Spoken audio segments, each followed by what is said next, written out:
कभी सोचा है कि एक बहुत ही खूबसूरत तोहफा कैसे एक बड़ा बोझ भी बन सकता है?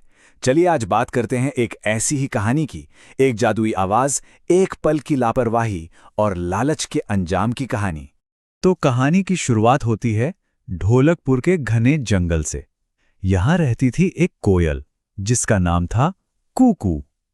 उसकी आवाज में पता है ऐसा जादू था कि जंगल के सारे जानवर उसे सुनने के लिए बस ठहर जाते थे। लेकिन कुकू की जो आवाज थी वो सिर्फ जानवरों तक ही नहीं रहने वाली थी। एक दिन उसके गाने की गूंज एक ऐसे शख्स तक पहुंची जिसके पास दुनिया बदलने की ताकत थी। तो हुआ ये कि कूकू के गाने से एक जादूगर इतना खुश हुआ, इतना मंत्रमुग्ध हो गया कि वो उसके सामने आ गया। उसने कूकू की आवाज को खरा सोना कहा और उसे एक ऐसा वरदान देने का फैसला किया जो इस बात को सच कर दिखाने वाला था। तो ये वरदान था क्या? वरदान ये था कि जब भी कूकू गाएगी उसके मुंह से पानी की बूंदें सोना बनकर गिरेंगी। लेकिन इस जादुई तोहफे के साथ एक बहुत बहुत जरूरी शर्त भी थी। जादूगर ने उसे साफ साफ चेताया, तुम्हें कभी भी ऐसे लोगों के सामने नहीं गाना है जो तुम्हें किसी भी तरह का नुकसान पहुंचा सकते हैं। सुनने में तो ये एक छोटा सा नियम लगता है ना, पर कूकू की पूरी जिंदगी इसी एक नियम पर टिकी थी। तो कूकू को वरदान तो मिल गया, लेकिन सवाल यह है कि क्या वो शर्त उसे याद रही? अपने गाने की खुशी में वो इतनी मगन थी कि उसे जरा भी अंदाजा नहीं था कि उसका ये राज अब राज नहीं रहने वाला था। तो सबसे पहले तो एक लोमड़ी की नजर उस चमकते सोने पर पड़ी और वो उसे लेकर भाग गई। पर खतरा अभी टला नहीं था, बल्कि अब तो और बड़ा खतरा आने वाला था। एक शिकारी ने न सिर्फ वो सोना देखा, बल्कि ये भी समझ लिया कि इस खजाने का असली सोर्स कौन है। अब शिकारी के मन में तो लालच का बीज पड़ चुका था। और देखिए, जब कोई इतना बड़ा तोहफा किसी लापरवाह के हाथ में हो तो शिकारी का जाल तो बिछना ही था। और कुकू वो तो अपनी ही धुन में, अपने ही गाने में इतनी मगन हो गई कि उसे जादूगर की वो चेतावनी बिल्कुल याद ही नहीं रही। उसकी यही खुशी उस लालची शिकारी के लिए एक सुनहरा मौका बन गई। और जैसे ही शिकारी का जाल उस पर आ गिरा, संगीत एकदम से थम गया और उस खामोशी में कूकू को अपनी भयानक गलती का एहसास हुआ। वो बस यही सोच पाई, धत तेरी, कि ये क्या कर बैठी मैं।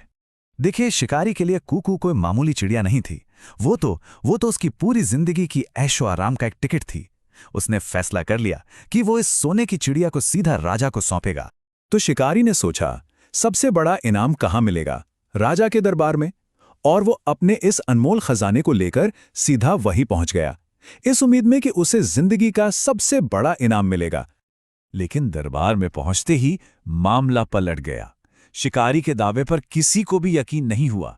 मंत्री ने तो साफ साफ कह दिया, अरे ये शिकारी तो झूठा है, भला ऐसा भी कभी किसी ने देखा है? अब कूकू के सामने सच में जिंदगी और मौत का सवाल था। राजा ने सबूत मांगा, लेकिन इस बार कूकू ने अपनी गलती से सबक सीख लिया था।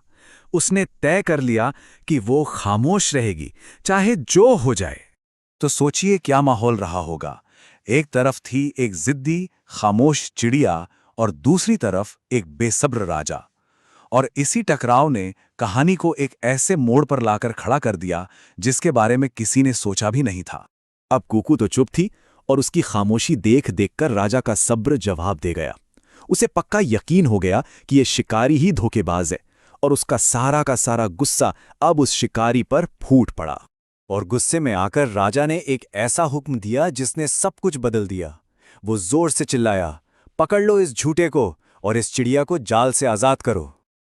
और बस जैसे ही जाल हटा, आजादी के उस एक छोटे से पल में कूकू ने अपनी मर्जी से गाना शुरू किया।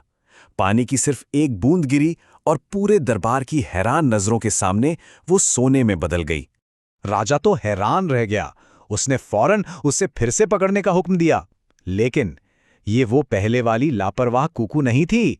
इस बार उसने कोई गलती नहीं की, और इससे पहले कि सैनिक उस तक पहुंचते वो आजादी की ऊंची उड़ान भर चुकी थी। तो कूकू की ये जो पूरी कहानी हमने देखी, सवाल यह है कि आखिर हम इससे सीख क्या सकते हैं? देखिए, ये कहानी हमें दो बहुत सीधी और साफ बातें सिखाती है। पहली, कि बड़ों की सलाह को कभी भी हल्के में नहीं लेना चाहिए, जैसे कूकू ने जादूगर की बात भुला दी थी। और दूसरी कि हमेशा अपने आसपास क्या हो रहा है, कौन से खतरे हैं, उनसे सावधान रहना चाहिए। और आखिर में ये कहानी हमें एक बहुत गहरे सवाल के साथ छोड़ जाती है। सोचिए जरा, अगर कोई अद्भुत तोहफा एक भयानक बोझ भी बन जाए तो उसे संभाला कैसे जाए।